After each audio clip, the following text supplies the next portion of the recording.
What is up, ladies and gentlemen, and welcome to my updated tactics video on how to counter the current meta in FIFA 21. Now, if you look here, what you'll see is what I like to call the foot champs defense, the one that you probably use, and more importantly, the one that you probably come up against almost every single time you play a game of foot champs or division rivals these days. And the reason you've clicked on this video is probably because you want to find out how to beat them. Now, for me, that is just one man. And it's this one down here, Dominic Calvert-Lewin. The reason why he's so good is because at 6'2", combined with 95 jumping and 92 heading accuracy, the way to get past this defence is quite simply send the ball out wide, start putting in L1 crosses, and he will dominate in the air over this defence. If we look at Joe Gomez, he only has 76 jumping at 6'2", and Varane at 6'3" and only 81 jumping. With an anchor, he can cause a small problem, but it's so rare that you see people using anchors on the defenders these days. It just becomes so easy to send crosses into your big target man and score goals. Now, the only problem that you guys are going to have is that this Calvert-Lewin is no longer available, so what I have down here are another load of options that fit the same bill. Inaki Williams is a card that I know a lot of you did already. He has 88 pace, 91 jumping and 79 heading accuracy at 6'1". This guy right here, I thoroughly recommend. I'm actually going to be picking him up myself today. At 6'2", 3-star, 3-star, 91 jumping and 96 heading accuracy. I absolutely guarantee you that this guy will score goals for fun against the likes of Varane and Joe Gomez for the exact same reason. He will just dominate in the air. For those of you that have a little bit more coins available, Kluivert, Cantona, Drogba, Ronaldo, all of these come up with the same attributes. The things that we're looking for really are pace, height, jumping and heading. And Drogba, Cantona, Kluivert, Ronaldo, they all have that. If you've got the money to go out and buy them and you still are struggling against this back line, I would thoroughly recommend picking up any of these guys. They will do the job absolutely perfectly. If you need any further validation that this does actually work, my FUT Champions record for last weekend came in at 17-1. That was 17-0. I decided to play until I lost. I lost my 18th game. But during those 17 wins, we did beat a pro player from RB Leipzig. Links to that video will be in the description.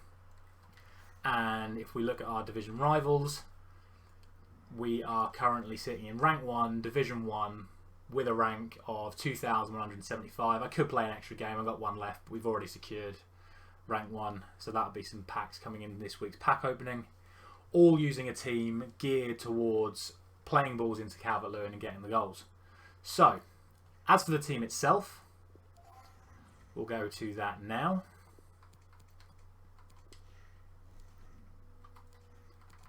This is the team that I am currently using. As you can see, we've got lots of players with high crossing. Forsberg coming in with 99 crossing. Jadon Sancho with 83 crossing. Rashford only 77. He doesn't tend to put in a lot of crosses, but the guy behind him, Alex Telles, coming in with 89 crossing, and Axel Witsel on a shadow, sorry, not on a shadow, on a catalyst, pushing him up to 88 crossing. The whole point being, we play the ball into the wide areas, they'll start delivering balls into Calvert-Lewin, and as you've already seen from the record right here, he punishes the meta defense. There's nothing more to say to it than that. Now, onto the formations. As you know, there are two current meta formations that tend to be used by the majority of players. That is the 4-2-3-1 that's brought itself over from FIFA 19 and FIFA 20, and the 4-4-2, which seems to be the way people are leaning towards this year. Now, if we start with the 4-2-3-1, the formation that I have set up to counter that is this right here, which is the 5-2-1-2. Pressure on heavy touch. I do like to press the ball. I believe it's an important aspect of playing. Not too wide. The reason why it's not too wide, not too narrow, the reason for that being is because we do have 5 at the back. We don't need to keep ourselves so tight that players are falling over each other. Depth 5, I'm not behind the whole drop back notion. That's just not how I play. Balanced attacking style. Width set to 8. The reason for that will become clear in a moment. Players in the box is set like this, so we can get balls in towards Calvert-Lewin. Corners are set to 2. You can score goals from corners, but it is still hard. Free kicks I have set to 1 because it's near enough impossible to score from long range free kicks this year. From there, we then start moving towards our player instructions. Now the back three I just have all set to stay back. The keeper set to come for crosses and sweeper keeper. Now the key to the defence is you pick your best defensive one to play in the centre.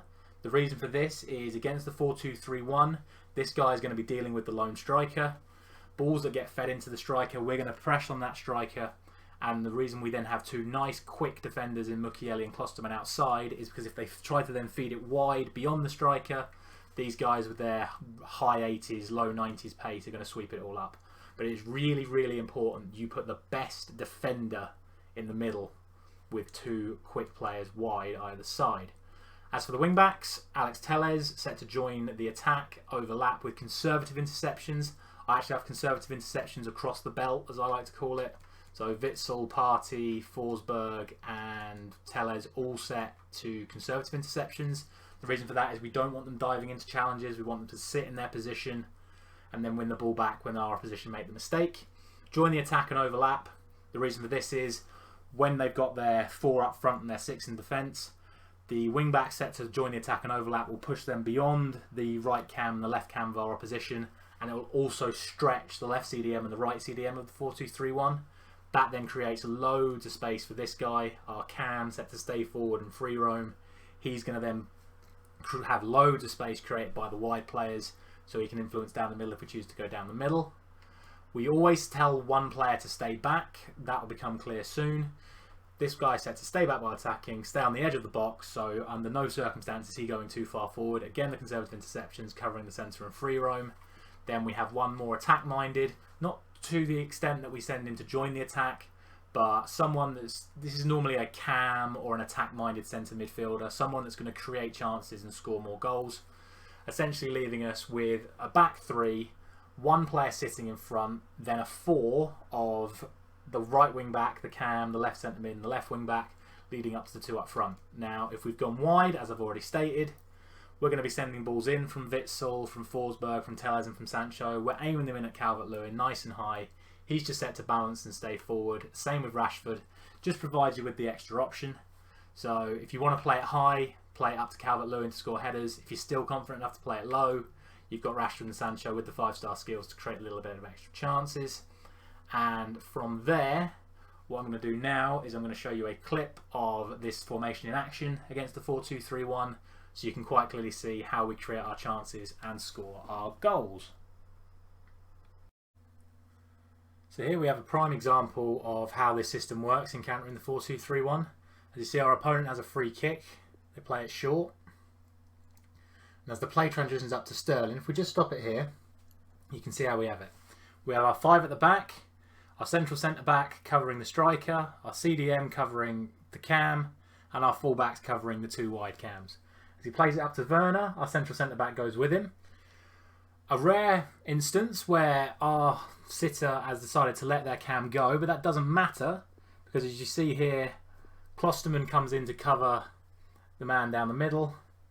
Tellez is already covering the right cam, essentially making it into a back 2. He plays it out to Sterling, tries to cut inside, but due to Mukiele's high balance and agility, he's able to stop the ball there. Comes out, they get another chance, but already you can see we're back into our shape already. Tellez covering the man out wide, Klosterman covering the CDM coming forward from our opposition, Mukiele on the striker, Delaney on the wide cam, and Witsel left as the spare man. He tries to take on Tellez and Klosterman, that's not going to happen, and immediately we transition. Now, this is where it starts to get a little bit interesting. They've got their players committed forward, and our opponent has decided to immediately commit his right back. Now this is fantastic for us because it means we can simply play the ball forward, look for the 1-2 in behind, but I've chosen not to play the ball back to Rashford here, and there was an opportunity to, but due to the way I've got used to using this system, I'm already looking to switch the play. So as we bring the ball forward here, we've now got Witsel making the run in behind the left cam of our opposition, and due to this, our opposition has now also committed his left back.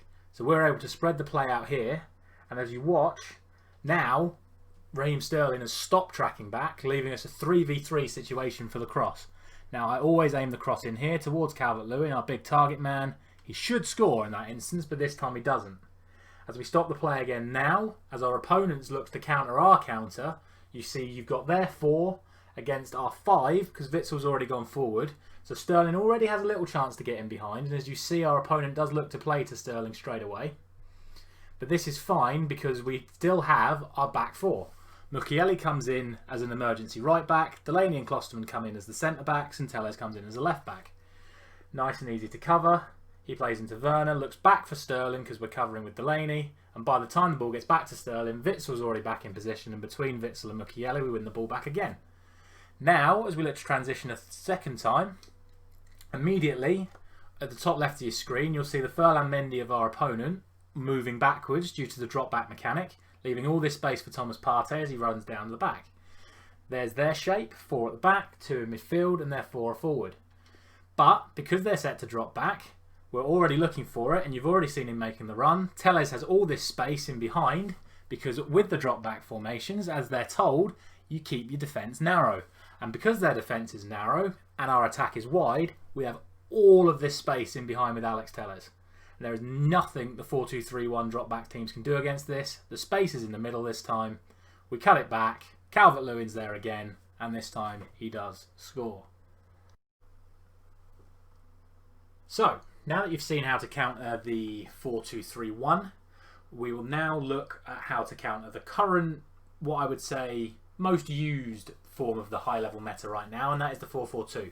And the way that we counter this is by using this, which is the 4-3-3 second variation. Now, for anyone who doesn't know, that's the one with the solo CDM, what I like to call the Pep Guardiola formation. The reason why I call it the Pep Guardiola formation is because of how we then use our tactics, and that is to now set ourselves to press after possession loss, and also a depth of 7.